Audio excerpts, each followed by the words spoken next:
بسم اللہ الرحمن الرحیم الحمدللہ وحدہ والصلاة والسلام علی من لا نبی بعدہ اما بعد۔ سیرت النبی علی صاحبہ الصلاۃ والتسلیم پر ہمارا یہ سلسلہ جاری ہے۔ پچھلی نشست میں ہم نے نبی کریم صلی اللہ علیہ وسلم کے نکاح کا ذکر کیا تھا، یعنی آپ صلی اللہ علیہ وسلم کا نکاح حضرت خدیجہ رضی اللہ تعالی عنہ کے ساتھ۔ نکاح کے بعد جو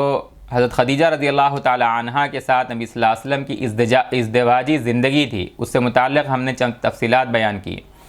انہی میں سے ایک حضرت زید ابن حارثہ رضی اللہ تعالی عنہ بھی ہیں۔ حضرت زید ایک غلام تھے، حضرت خدیجہ رضی اللہ تعالی عنہ کی ملکیت تھے۔ نکاح کے بعد آپ صلی اللہ علیہ وسلم سے نکاح کے بعد حضرت خدیجہ نے حضرت زید کو آپ صلی اللہ علیہ وسلم کی خدمت میں دیا کہ وہ ایک سمجھدار، وفادار اور مخلص خادم تھے، خدمت کرنے والے تھے۔ نبی صلی اللہ علیہ وسلم کی خدمت میں جب حضرت زید آئے تو آپ صلی اللہ علیہ وسلم ہی کے ہو کر رہ گئے اور آپ کے مقابلے میں انہوں نے سب کو چھوڑ دیا۔ حضرت زید کا واقعہ جو ہے وہ سیرت کا ایک بہت اہم واقعہ ہے۔ نبی صلی اللہ علیہ وسلم کے جو اخلاق عالیہ ہیں، بلند ترین آپ صلی اللہ علیہ وسلم کے اخلاق ہیں، ان کا بھی اندازہ حضرت زید ابن حارثہ کے واقعے سے ہوتا ہے۔ حضرت زید یہ دراصل بچپن سے غلام نہیں تھے، یہ یمن سے ان کا تعلق تھا اور آزاد تھے۔ یہ ان کے جو والد ہیں حارثہ ابن شراحیل، یہ یمن کے قبیلہ بنو طے کی ایک شاخ ہے، بنو معن، اس سے ان کا تعلق تھا۔ ان کی والدہ کا بنو معن سے تعلق تھا، اور یہ منقول ہے کہ حضرت زید کے والد حارثہ اور حضرت زید کی والدہ سعدہ، ان دونوں کے جو قبائل تھے ان کا باہمی کچھ رسہ کشی چلتی تھی، اتفاق نہیں تھا۔ خاص طور سے سعدہ جو ان کی والدہ ہیں، ان کے بھائی اور حضرت زید کے درمیان کوئی اختلاف اور کوئی نزاع چل رہا تھا۔ تو ایک موقع پر سعدہ جو ہیں بنو طی اور بنو معن کی شاخ سے تعلق رکھنے والی، یہ اپنے مائکے گئی، اپنے شوہر کے گھر سے نکل کر اپنے مائکے گئیں، اور اس وقت حضرت زید ان کے ساتھ تھے۔ 6 یا 7 سال کی ان کی عمر تھی، اور یہ وہی زمانہ ہے جب دونوں قبیلوں کے درمیان جو ہے اختلاف چل رہا تھا۔ سعدہ کے قبیلے والوں نے خود اپنی بہن کے بچے کو، یعنی زید کو جو ہے ان کے باپ سے انتقام میں، ان کے باپ سے عداوت میں جو ہے اس بچے کو، زید کو اغوا کیا، اور ماموؤں نے خود جو ہے زید کے ماموؤں نے عکاظ کے بازار میں لا کر زید کو بیچ دیا۔ یہ ایک روایت ملتی ہے، اور یہ بھی ملتا ہے کہ حضرت حکیم ابن حزام جو حضرت خدیجہ کے بھتیجے تھے، وہ عکاظ جو ہے وہ گئے تھے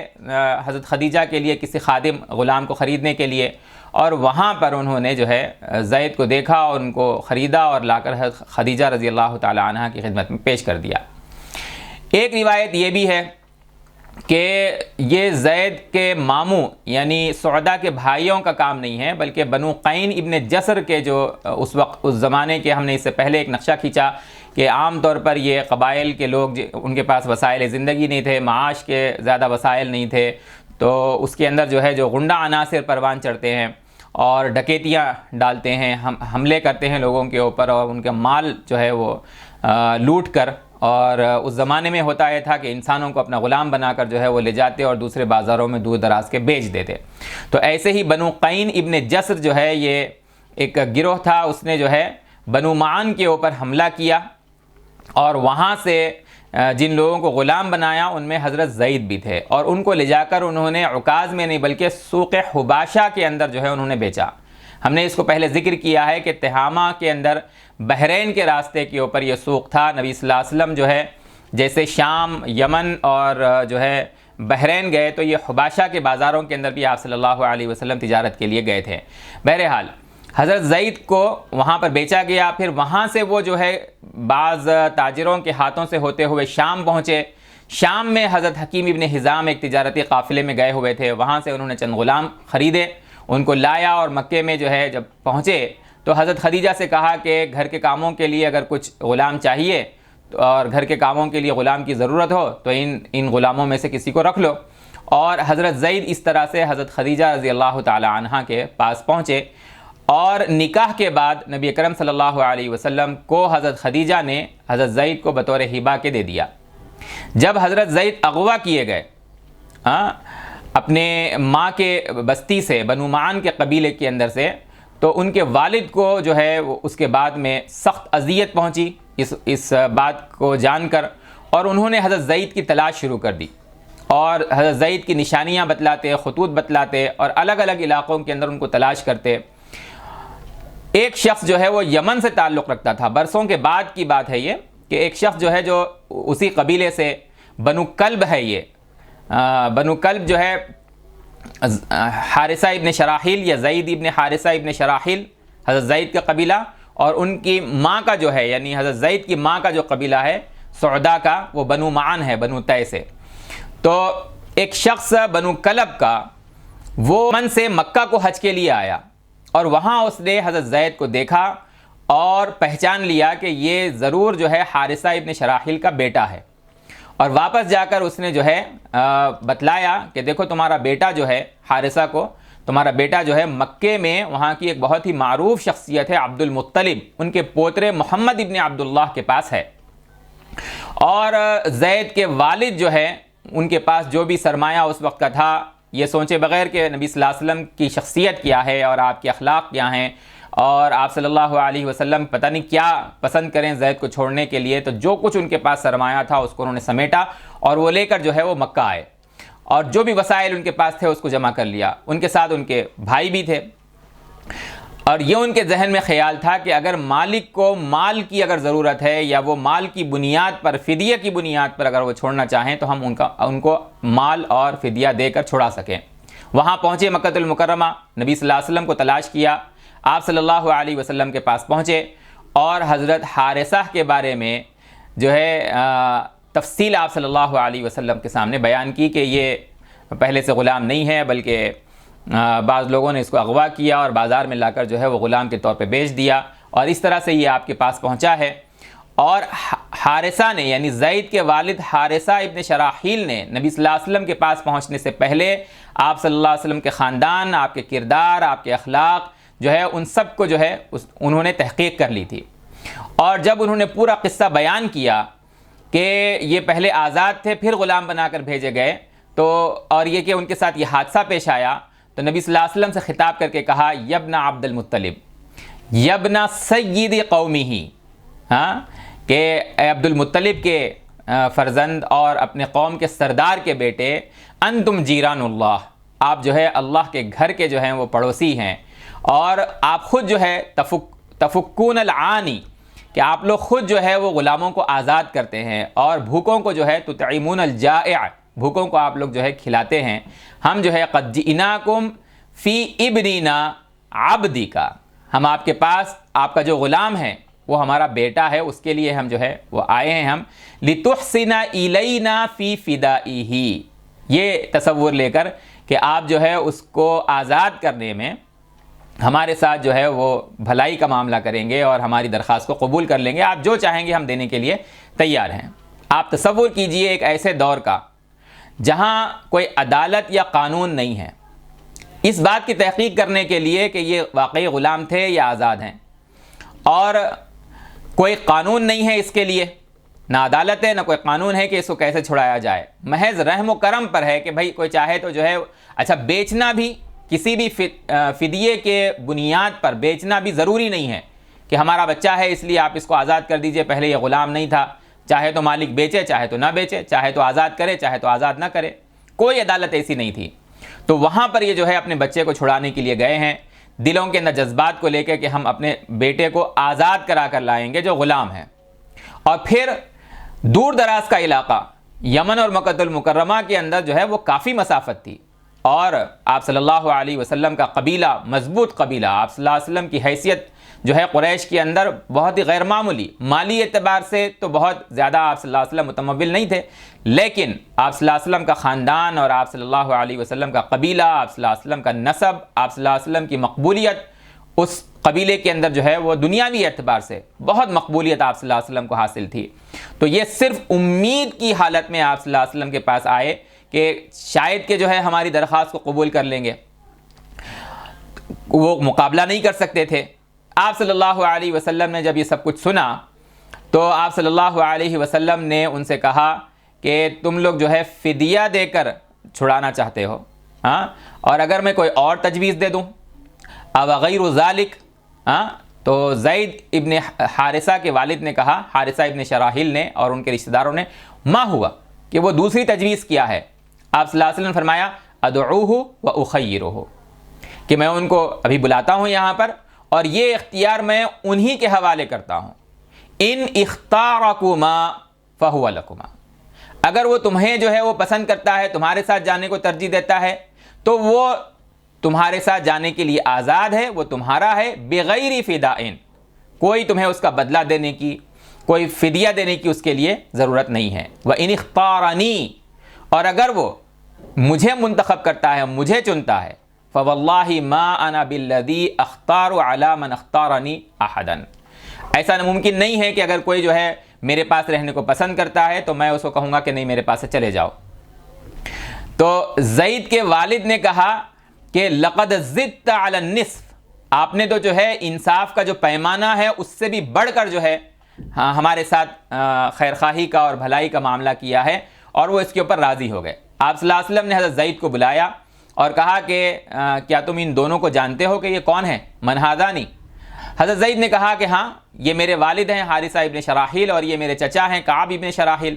تو آپ صلی اللہ علیہ وسلم نے فرمایا کہ یہ تمہیں لینے کے لیے آئے ہیں، اور میں تمہیں خیرتک ان شئت ذهبت معہما، کہ اگر تم چاہو تو تم ان کے ساتھ جاؤ، وان شئت اقمت معی، چاہو تو تم میرے ساتھ رہو۔ دیکھیے نبی کریم صلی اللہ علیہ وسلم کے پاس حضرت زید تھے، حضرت زید کے ساتھ نبی صلی اللہ علیہ وسلم کا جو حسن سلوک تھا وہ ایسا تھا جیسے کہ ایک باپ کا اپنے بیٹے کے ساتھ ہوتا ہے۔ چنانچہ اسی بنیاد پر آپ صلی اللہ علیہ وسلم نے کہا کہ اگر وہ میرے ساتھ رہنا چاہیں تو میں ان کو منع نہیں کر سکتا، میں یہ نہیں کہوں گا کہ نہیں چلے جاؤ تم یہاں سے، ہاں اگر وہ تمہارے ساتھ جانا چاہتے ہیں فہو لکما بغیر فدائن، کوئی تمہیں فدیہ دینے کی ضرورت نہیں ہے، اور بغیر کسی فدیے کے وہ تمہارے ساتھ جا سکتے ہیں۔ دوسرا پہلو اس کا یہ ہے کہ خود نبی صلی اللہ علیہ وسلم کا جیسے حضرت زید کے ساتھ رویہ تھا، جیسا ان کے ساتھ سلوک تھا، تو حضرت زید بھی نبی صلی اللہ علیہ وسلم سے شدید محبت رکھتے تھے، اور انہوں نے آپ صلی اللہ علیہ وسلم کے اس اختیار دینے کے بعد وہ جیسے اپنے باپ سے محبت کرتے ہیں، کوئی اپنے باپ سے محبت کرتا ہے، حضرت زید ویسے محبت کرتے تھے، اور ایسے نبی صلی اللہ علیہ وسلم کے ساتھ ایسے ہی معاملہ کرتے تھے جیسے کہ کوئی بیٹا اپنے باپ کے ساتھ کرتا ہو۔ حالانکہ نسبی باپ وہاں پر آ چکے ہیں، ہاں، اور انہی کے حق کو سامنے رکھتے ہوئے نبی صلی اللہ علیہ وسلم نے کہا، ان کے حق کو نبی صلی اللہ علیہ وسلم نے مقدم رکھا کہ نسبی باپ ہے، خونی رشتہ ہے۔ اس وقت حضرت زید کی جو عمر ہے وہ 22 یا 25 سال کی عمر کے آس پاس ہے، جب وہ اغوا کیے گئے تھے 6 سے 7 سال کی عمر تھی۔ تو ایک طویل عرصے سے نبی صلی اللہ علیہ وسلم کے ساتھ حضرت زید جو ہے وہ رہ رہے تھے، تو حضرت زید نے متصلاً کہا بغیر کسی تاخیر کے کہ بل اقیم معک، میں کہیں جا نہیں رہا، میں آپ کے ساتھ جاؤں گا، میں آپ کے ساتھ رہوں گا، یہ والدین مجھے لینے کے لیے آئے ہیں لیکن میں رہوں گا آپ کے ساتھ، بل اقیم معک۔ اب ان کے والد نے جو ہے ان سے کہا یا زید اتختار العبودیہ علی الحریہ، کیا ہو گیا ہے، کیا تم آزادی کے مقابلے میں تم غلامی کو ترجیح دے رہے ہو؟ ہم تو تمہیں آزاد کرانے کے لیے آئے ہیں، اگر یہ کوئی فدیہ مانگتے تو ہم وہ فدیہ دے دیتے، جب یہ اختیار دے رہے ہیں تو پھر تم غلامی کے اوپر جو ہے آزادی کے اوپر جو ہے وہ غلامی کو ترجیح دے رہے ہو، اور پھر وعلی ابیک و امیک و بلدک و قومک، تم اپنے ماں باپ کے اوپر اور اپنے قبیلے اور قوم کے اوپر اور اپنے علاقے کے اوپر جو ہے وہ اس علاقے کو ترجیح دے رہے ہو۔ حضرت زید سے جب ان کے والد نے یہ کہا تو انہوں نے کہا انی قد رأیت من هذا الرجل شیئا ما انا بالذی افارقہ ابدا، میں ان کے ساتھ جس تجربے سے گزرا ہوں، جس طرح سے یہ میرے ساتھ سلوک کرتے ہیں، اس کی بنیاد پر میں پورے اطمینان کے ساتھ یہ بات کہہ رہا ہوں کہ میں ان کو چھوڑ کر جانے والا نہیں ہوں۔ اس وقت رسول اللہ صلی اللہ علیہ وسلم نے جب یہ معاملہ دیکھا تو آپ صلی اللہ علیہ وسلم نے حضرت زید کا ہاتھ پکڑا، اور قریش کا وہاں پر جو نشست لگتی تھی عام طور پر قریش کے سرداروں کی اور قریش کے قبیلے کے لوگوں کی، تو وہاں پر آپ صلی اللہ علیہ وسلم حضرت زید کو لے گئے لوگوں کے درمیان، اور فرمایا اشہدو ان ھذا ابنی، کہ تم لوگ گواہ رہو کہ میں اس زید کو اپنا بیٹا بناتا ہوں، وارثا و موروثا، یہ میرا جو ہے وہ وارث بنے گا اور میں اس کا جو ہے وہ وارث بنوں گا۔ جب حضرت زید کے رشتہ داروں نے، والد نے، چچا نے اور دوسرے اور رشتہ داروں نے نبی صلی اللہ علیہ وسلم کے اس عمل کو دیکھا تو وہ لوگ جو ہے وہ مطمئن ہوئے. اور اس کے بعد میں روایات میں آتا ہے کہ حضرت زید جو ہے وہ زید ابن محمد کہلاتے تھے. حضرت عبداللہ ابن عمر رضی اللہ تعالی عنہ کی مشہور روایت ہے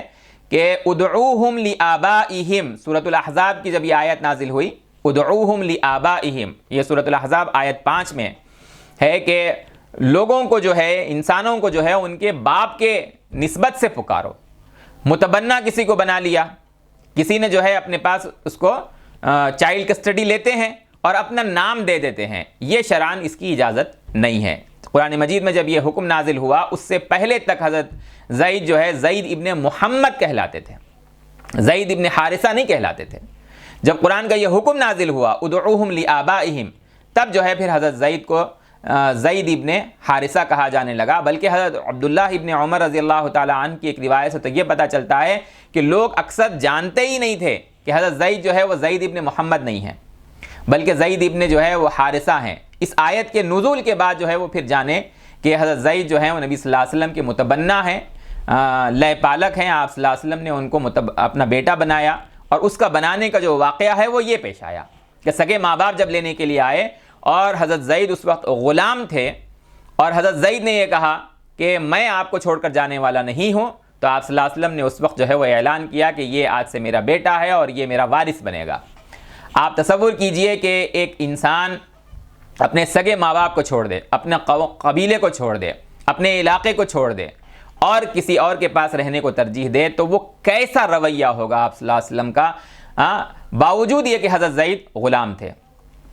غلامی کو انہوں نے ترجیح دی. جس وقت حضرت زید نے یہ کہا کہ میں نبی صلی اللہ علیہ وسلم کو چھوڑ کر جانے والا نہیں ہوں، آپ نے اس وقت اعلان نہیں کیا تھا کہ میں ان کو اپنا بیٹا و متبنہ بنا رہا ہوں یا میں ان کو آزاد کر رہا ہوں، بلکہ آپ صلی اللہ علیہ وسلم حضرت زید کی حیثیت اس وقت جو ہے وہ غلام ہی کی تھی. یہ نبی صلی اللہ علیہ وسلم کے بلند ترین اخلاق تھے. اور حضرت زید ابن حارثہ رضی اللہ تعالی عنہ کے اس واقعے سے آپ صلی اللہ علیہ وسلم کے اخلاق عالیہ کا اندازہ ہوتا ہے. حضرت زید جو ہیں یہ سب سے پہلے مسلمان ہیں. جب آپ صلی اللہ علیہ وسلم پر وحی نازل ہوئی تو جن شخصیات کے بارے میں پتہ چلتا ہے کہ وہ ابتدا میں اسلام قبول کرنے والے ہیں، ان میں مثلا حضرت خدیجہ رضی اللہ تعالی عنہ، اسی طریقے سے حضرت ابوبکر صدیق رضی اللہ تعالی عنہ، اسی طریقے سے حضرت علی رضی اللہ تعالی عنہ، ایسے ہی حضرت زید ابن حارثہ ہیں. یہ منقول ہے، یہ نقل کیا گیا ہے کہ بڑوں کے اندر وہ حضرت ابوبکر ہیں، خواتین میں حضرت خدیجہ ہیں، اور بچوں کے اندر حضرت علی ہیں، اور حضرت زید جو ہے وہ غلاموں میں یا آزاد کردہ غلاموں میں ہیں. حضرت زید رضی اللہ تعالیٰ عنہ کے بارے میں ابن شہاب زہری نے کہا ہے کہ نہیں، سب سے پہلے اسلام قبول کرنے والے جو ہیں وہ حضرت زید ہیں. حالانکہ اس میں کوئی دو رائے نہیں ہے کہ سب سے پہلے اسلام قبول کرنے والی حضرت خدیجہ رضی اللہ تعالیٰ عنہ ہیں. سیرت کی ہم کتابوں کا جب تفصیل سے مطالعہ کرتے ہیں تو ہمیں پتہ چلتا ہے کہ وہ پہلی شخصیت جنہوں نے نبی صلی اللہ علیہ وسلم کی تصدیق کی وہ حضرت خدیجہ ہیں. واللہ لا یخزیک اللہ ابدا، یہ پہلا موقع ہے جب نبی صلی اللہ علیہ وسلم نے کسی کو اپنی وحی اور اپنی جو ہے نبوت کی اطلاع دی، اور حضرت خدیجہ نے آپ صلی اللہ علیہ وسلم کو تسلی دی، ورقہ کے پاس لے کے گئے، تصدیق کرائی، پھر آ کر لے کے گئے نبی صلی اللہ علیہ وسلم کو. اور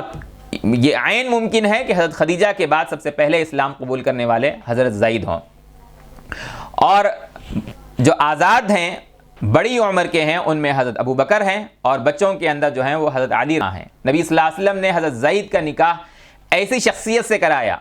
جو آپ صلی اللہ علیہ وسلم کو سب سے زیادہ عزیز تھی. برکہ ام ایمن رضی اللہ تعالی عنہ، وہ خود بھی باندھی تھی، جن کو نبی صلی اللہ علیہ وسلم جو ہے امی بعد امی کہا کرتے تھے. باوجود یہ کہ عمروں کے اندر غیر معمولی تفاوت تھا، لیکن آپ صلی اللہ علیہ وسلم نے ایک موقع پر کہا کہ کوئی ہے جو جنتی عورت سے نکاح کرنا چاہے، اور حضرت زید جو ہے وہ انہوں نے حضرت ام ایمن سے نکاح کیا. اور حضرت اسامہ ابن زید جو نبی صلی اللہ علیہ وسلم کے جو ہے الحب ابن الحب جن کا نام ہے، کہ نبی صلی اللہ علیہ وسلم کے چہیتے اور چہیتے کے بیٹے حضرت اسامہ ابن زید، یہ نبی صلی اللہ علیہ وسلم کے گھر میں جو ہے حضرت زید اور حضرت ام ایمن کے جو ہے نکاح کے بعد پیدا ہونے والی شخصیت ہیں، اور آپ صلی اللہ علیہ وسلم کی پرورش میں یہ رہے. الحب ابن الحب ان کا جو ہے وہ لقب مشہور ہے. حضرت زید کا نکاح نبی صلی اللہ علیہ وسلم نے حضرت ام ایمن کے علاوہ اپنی جو ہے وہ قریش کی بہت ہی باعزت خاتون حضرت زینب بنت جحش رضی اللہ تعالی عنہ سے کرایا۔ اس کی تفصیل ہم آگے سیرت النبی میں ہجرت کے بعد جو ہے اس کو ذکر کریں گے جہاں پر اس کا موقع آئے گا۔ نبی صلی اللہ علیہ وسلم جب بھی کسی قافلے کے اندر حضرت زید کو بھیجتے اسلام کے بعد اور ہجرت کے بعد، تو آپ صلی اللہ علیہ وسلم ہمیشہ حضرت زید کو جو ہے اس قافلے کا امیر بناتے۔ حضرت زید کی ایسی غیر معمولی صلاحیت تھی، اور ایسے جو ہے وہ آپ صلی اللہ علیہ وسلم کی تربیت میں رہ کر، آپ صلی اللہ علیہ وسلم کے جو ہے سے تربیت حاصل کر کر اس درجے جامعیت ان کے اندر پیدا ہو گئی کہ جب بھی آپ صلی اللہ علیہ وسلم کوئی سریہ بھیجتے، کوئی قافلہ بھیجتے، تو اس میں حضرت زید جو ہے وہ انچارج ہوتے، امیر ہوتے۔ کم از کم 10 سرایا کا جو ہے سیرت نگاروں نے ذکر کیا ہے۔ سرایا ایسے قافلے کو کہتے ہیں جو کسی قبیلے کے اوپر اسلام کی دعوت اور پھر جو ہے اسلام کے احکامات کو نافذ کرنے کے لیے جب بھیجا جائے، اور وہاں پر جو ہے کچھ مقابلے کا بھی جو ہے تصور موجود ہو اس معاملے میں، تو جو فوجی دستہ بھیجا جاتا تھا جس میں نبی صلی اللہ علیہ وسلم جو ہے وہ شریک نہیں رہتے تھے، اس کو سریہ کہتے ہیں۔ ایسے کسی معاملے میں نبی صلی اللہ علیہ وسلم خود موجود ہوں تو اس کو غزوہ کہتے ہیں۔ اس کی تفصیل ہم جو ہے وہ ہجرت کے بعد کا جو سلسلہ شروع ہوگا سیرت کے اندر اس میں ہم بیان کریں گے۔ ابھی تو یہ اسلام سے پہلے کے واقعات ہیں، اسلام کی آمد اور نبوت سے پہلے کے واقعات ہیں۔ ہم یہاں حضرت زید کے فضائل بیان کرنے کے لیے اس معاملے کو ذکر کر رہے ہیں۔ جب بھی کوئی سریہ بھیجا جاتا، اس میں اگر حضرت زید ہوتے تو لازماً حضرت زید ہی کو جو ہے اس کا امیر بنایا جاتا۔ جنگ مؤتہ کے اندر نبی صلی اللہ علیہ وسلم نے حضرت زید کو بھیجا، اس میں حضرت جعفر موجود تھے جو حبشہ سے جو ہے حدیبیہ کے بعد خیبر کے موقع پر جو ہے مدینہ المنورہ پہنچے تھے، تو حضرت جعفر جو ہے جنگ مؤتہ کے اندر شریک تھے۔ عبداللہ ابن رواحہ انصاری صحابی اس کے اندر جو ہے موجود تھے۔ حضرت خالد ابن ولید رضی اللہ تعالیٰ عنہ اسلام قبول کر چکے تھے، وہ اس میں موجود تھے۔ تو نبی صلی اللہ علیہ وسلم نے جب ان چاروں کو بھیجا کسی سریے کے اندر اور دوسرے اور صحابہ موجود تھے، تو حضرت زید ہی کو ان کا امیر بنایا اور یہ اعلان کیا کہ اگر زید شہید ہو جائیں تو جعفر امیر ہوں گے، جعفر کے بعد جو ہیں وہ عبداللہ ابن رواحہ امیر ہوں گے۔ یہ اللہ تبارک و تعالیٰ کی حکمت تھی، اللہ کی مشیت تھی کہ جنگ مؤتہ میں پہلے حضرت زید شہید ہوئے، پھر حضرت جعفر شہید ہوئے، پھر حضرت عبداللہ ابن رواحہ شہید ہوئے، اور کوئی پھر امیر جو ہے نامزد اس سریے کے اندر موجود نہیں تھا۔ تو اس سریے کے جو شرکا ہیں انہوں نے حضرت خالد ابن ولید رضی اللہ تعالیٰ عنہ سے جو ہے وہ درخواست اب آپ امیر بنیے، اور حضرت خالد پھر جو ہے اس فوجی دستے کو لے کر مدینہ المنورہ جو ہے وہ واپس آئے۔ حضرت زید کی وفات کے بعد، ان کی شہادت کے بعد نبی صلی اللہ علیہ وسلم بہت جو ہے وہ غمگین ہوئے، اور حضرت زید رضی اللہ تعالی عنہ کے بعد جو ہے وہ حضرت اسامہ ابن زید ان کی جگہ پر آئے۔ وصال سے پہلے نبی کریم صلی اللہ علیہ وسلم نے جو لشکر تیار کیا تھا رومیوں سے مقابلے کے لیے، اس کا جو امیر ہے، باوجود یہ کہ کم سن جو ہے وہ صحابی ہیں حضرت زید اس وقت بالغ ہو چکے تھے، لیکن دیگر اور صحابہ کے مقابلے میں بہت کم عمر تھے، لیکن نبی صلی اللہ علیہ وسلم نے ان کی صلاحیتوں کی بنیاد پر پھر انہیں جو ہے لشکر کا امیر بنایا۔ حضرت ابو بکر صدیق رضی اللہ تعالی عنہ نے اس قافلے کو روکا نہیں، حالانکہ حضرت عمر رضی اللہ تعالی عنہ جو ہے چاہتے تھے کہ مدینے کے اندر سے یہ فوج جو ہے وہ نہ جائے۔ حالات کی مناسبت سے نبی صلی اللہ علیہ وسلم کا وصال ہو چکا ہے، تو اسٹریٹجی چینج کرنا چاہیے، اور یہاں مدینے کے اندر جو ہے حملہ آور بڑھ سکتے ہیں، تو یہاں فوجی جو ہے دستے زیادہ تعداد میں ہونے چاہیے۔ حضرت ابو بکر صدیق رضی اللہ تعالی عنہ نے کہا کہ جس لشکر کو نبی صلی اللہ علیہ وسلم نے تیار کیا اس کو میں نہیں روک سکتا، اس کو لازماً بھیجوں گا۔ اور یہ حضرت ابو بکر صدیق رضی اللہ تعالی عنہ کی فراست تھی کہ اس کی وجہ سے اسلام کا دبدبہ جو ہے وہ ہر طرف جو ہے وہ پھیلا۔ اور حضرت ابو بکر صدیق رضی اللہ تعالی عنہ جو ہے وہ خود حضرت اسامہ رضی اللہ تعالی عنہ کو چھوڑنے کے لیے شہر سے باہر تک تشریف لے گئے۔ حضرت عائشہ صدیقہ رضی اللہ تعالی عنہ فرماتی ہیں کہ اگر حضرت زید ہوتے نبی صلی اللہ علیہ وسلم کے وصال کے بعد تو خلیفہ اول جو ہیں وہ خود حضرت زید ہوتے، لیکن اللہ تعالیٰ نے جو ہے ان کے لیے شہادت کو جو ہے وہ مقدر فرمایا تھا۔ ایک اور اہم دلچسپ واقعہ یہ ہے کہ حضرت عمر فاروق رضی اللہ تعالی عنہ کے دور میں حضرت عمر نے صحابہ کرام رضوان اللہ علیہم اجمعین کے مقام، منصب اور ان کے رتبے کے لحاظ سے انہوں نے وظائف مقرر کیے بیت المال سے، بالکل السابقون الاولون ہیں، ابتدا میں اسلام قبول کرنے والے جنہوں نے بہت قربانیاں دی ہیں، ان کے وظائف۔ پھر جو ہے اصحاب بدر کے جو ہے وہ اعلیٰ ترین وظائف، اور پھر اس کے بعد میں جو ہے وہ بیعت رضوان کے اندر شرکت کرنے والے، اس طرح سے درجات کے لحاظ سے انہوں نے جو ہے وظائف مقرر کیے۔ اس میں حضرت اسامہ کا جو وظیفہ تھا وہ حضرت عبداللہ ابن عمر رضی اللہ تعالی عنہ کے جو ہے وہ وظیفے سے زیادہ تھا، حضرت اسامہ کا زیادہ رکھا، اور خود اپنے بیٹے عبداللہ ابن عمر کا وظیفہ جو ہے حضرت عمر نے کم رکھا۔ یہ اسلام کی جو ہے وہ دور کی، سنہرے دور کی جو ہے وہ انتہائی خوبصورت جو ہے نشانیاں ہیں، جس میں خلیفہ جو ہے خلیفۃ المسلمین امیر المؤمنین اپنے بیٹے کے لیے جو ہے وہ کم وظیفہ مقرر کرتا ہے، اور رسول اللہ صلی اللہ علیہ وسلم کے چہیتے کے لیے جو ہے وہ زیادہ وظیفہ مقرر کرتا ہے۔ تو ایک حضرت عبداللہ ابن عمر نے اعتراض کیا کہ آپ نے جو ہے میرا کم رکھا اور ان کا زیادہ کر دیا، زیادہ مقرر کیا۔ تو حضرت عمر نے بہت ہی پیارا جواب دیا کہ وہ ہستی جو نبی صلی اللہ علیہ وسلم کو زیادہ چہیتی تھی، مجھ سے اور تم سے، میں نے ان کا وظیفہ جو ہے وہ زیادہ رکھا ہے۔ الحب ابن الحب، اور یہ بنیاد جو ہے وہ حضرت عمر رضی اللہ تعالی عنہ نے بتلائی۔ بہرحال حضرت زید رضی اللہ تعالی عنہ نے نبی کریم صلی اللہ علیہ وسلم کو چنا، حضرت زید نے جو ہے وہ نبی کریم صلی اللہ علیہ وسلم کو چنا، تو ان کے والدین جو ہے وہ مطمئن نبی کریم صلی اللہ علیہ وسلم کے پاس سے وہ تشریف لے گئے، واپس گئے اپنے علاقے کے اندر، کہ جب زید یہاں پر خوش ہیں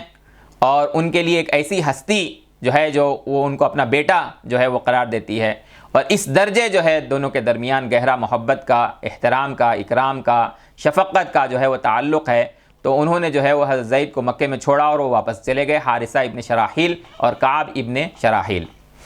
یہ سیرت کا ایک اہم ترین واقعہ ہے جس سے نبی کریم صلی اللہ علیہ وسلم کے بلند اخلاق کا جو ہے ہمیں اندازہ ہوتا ہے، اس لیے سیرت نگاروں نے اس کو جو ہے وہ خاص طور سے اہتمام کے ساتھ سیرت النبی کے اندر ذکر کیا ہے۔